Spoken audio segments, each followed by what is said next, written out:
ركز يا حسام حسن، ركز يا حسام حسن. قدامك دلوقتي كام شهر؟ 9 شهور لغاية مارس الجاي، الماتشين اللي جايين.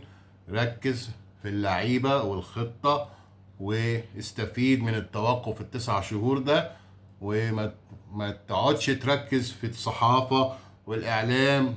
لغاية دلوقتي تصريحاتك مش عجبانة خالص، مركز مع الإعلام قوي.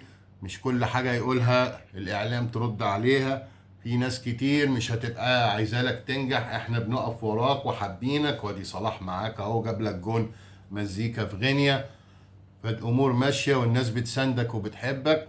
بس انت كفايه بقى تصريحات، وتقعد تقول الناس ما بتحبش المنتخب، وناس مش عايزيني انجح، والطيبين بس هم اللي بيحبوا المنتخب، ومحدش عايزني انجح ومحدش بيحبني.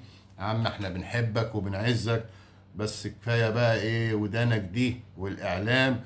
ركز في ال9 شهور اللي جايين دول، عندك فرصة مميزة تشوف احسن لعيبة، وتعمل خطة كويسة عشان تعدي الماتشين اللي جايين ونروح كاس العالم. وبعدين احنا مش عايزين منك لو رحنا كاس العالم يبقى تمثيل مشرف، ونروح بس في امريكا هناك والمكسيك ناكل البوب كورن والهمبرجر الامريكي. ولو هنلعب في المكسيك او كندا، لو هنلعب في المكسيك يبقى هناكل الناتش والبوريتو والتاكو المكسيكي. لا، احنا عايزين نقعد ونعمل ماتشات حلوة، ونتعلم من المغرب اللي كانت رابع العالم. مش عايزين تمثيل مشرف والكلام ده يا حسام. فاحنا املنا فيك كبير.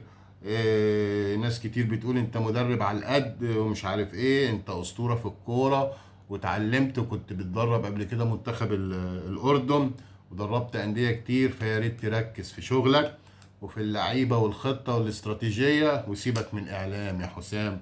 واحنا معاك وبنحبك، وان شاء الله كل النصر وكل التوفيق للمنتخب القومي في المباريات اللي جاية إن شاء الله. أعزائي المشاهدين، شكرا لحسن المتابعة، وكل سنة وأنتم طيبين. ميرسي.